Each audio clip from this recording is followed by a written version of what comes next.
Now, let's move on to our second module, various committees of corporate governance. What are the responsibilities of a corporate governance committee? The Corporate Governance Committee is responsible for assisting the Board of Directors of Thomson Reuters Corporation in fulfilling its oversight responsibilities in relation to the overall approach to the corporate governance of the corporation and its subsidiaries, the size, composition and structure of the board and its committees, the nomination of directors, orientation and continuing education for directors, related party transaction and other matters involving actual or potential conflict of interest, and any additional matters delegated to the Corporate Governance Committee by the board. Then, different types of committees. Let's move on to it. The first one is the Sarbanes-Oxley Act. What is Sarbanes-Oxley Act? The Sarbanes-Oxley of 2002 has been resulted of a disaster in the financial world, which included an instance of unethical behavior and fraudulent practices at major companies.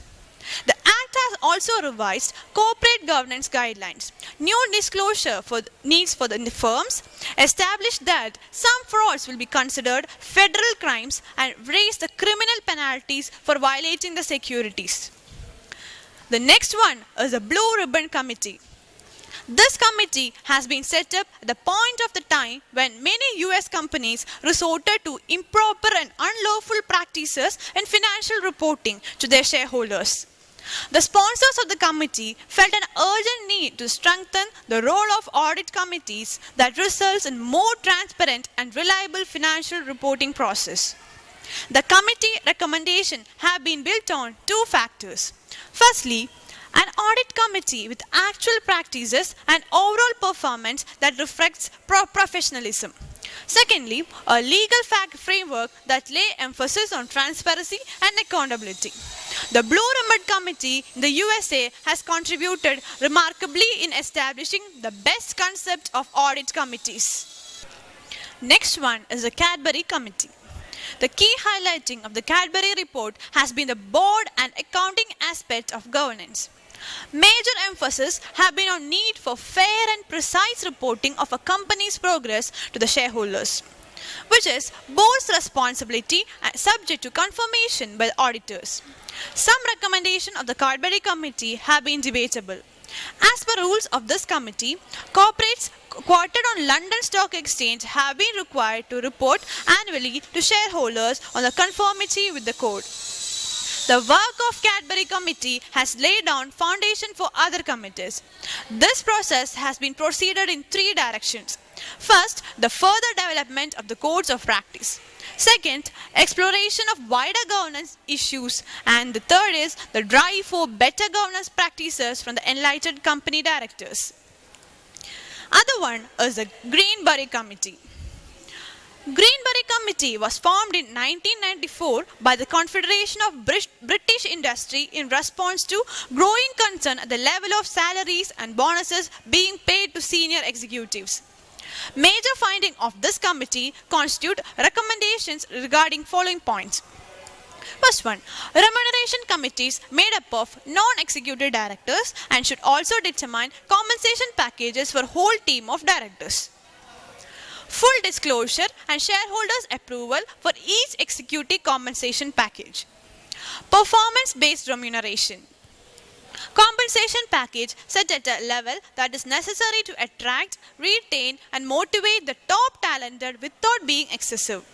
These things, code of conduct, have been voluntary in the hope that self-regulation would be sufficient to correct things. The next committee is the Kumaramangalam Birla Committee.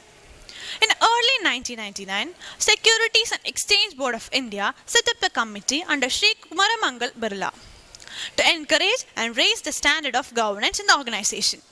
The report submitted by the committee have been the first formal and comprehensive attempt to evolve a code of corporate governance in accordance to prevailing condition of governance in Indian corporates along with the condition of capital markets.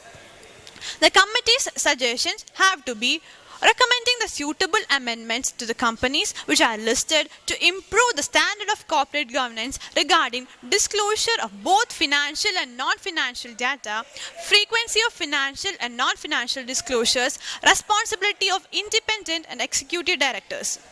Code of corporate governance compulsory for every organization. Next one is the Naresh Chandra Committee. Naresh Chandra Committee has been established on 21st August 2002.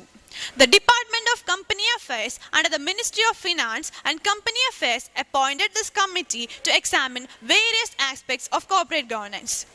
This committee has been framed to analyze and recommend changes in diverse fields such as the relationship between statutory auditor and the company, alteration and revision of statutory audit firms or partners, autonomy of auditing functions, measures ensuring management and companies' fairness and transparency in financial affairs of companies, randomized security of auditing accounts.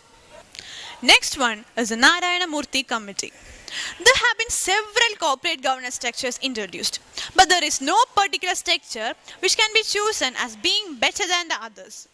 This committee's recommendations are specifically designed for the Indian organizations. Corporate governance extends beyond corporate law. Its elementary objective is not mere fulfillment of the requirements of law, rather it works for ensuring commitment of the boards in managing the company in a transparent manner for maximizing long-term shareholder value. Effectiveness of a system of corporate governance cannot be legislated by the law. In a changing environment, guidelines of corporate governance continuously need to be evolved. The committee believes that its recommendations have raised the standard of corporate governance in Indian firms and make them attractive for domestic and global capital. These recommendations also form the base for further evolution of the structure of corporate governance in consonance with a rapidly changing economic and industrial environment for the country in the new millennium. The next one is the J.J. Irani Committee. The Government of India constituted an expert committee on company law on 2nd December 2004 under the chairmanship of Dr. J.J. Irani.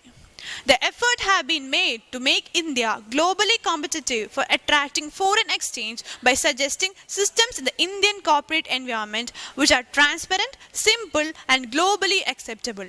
One of the important recommendations of the J.J. Irani Committee has been that 1/3 of the board of a listed company should comprise independent directors.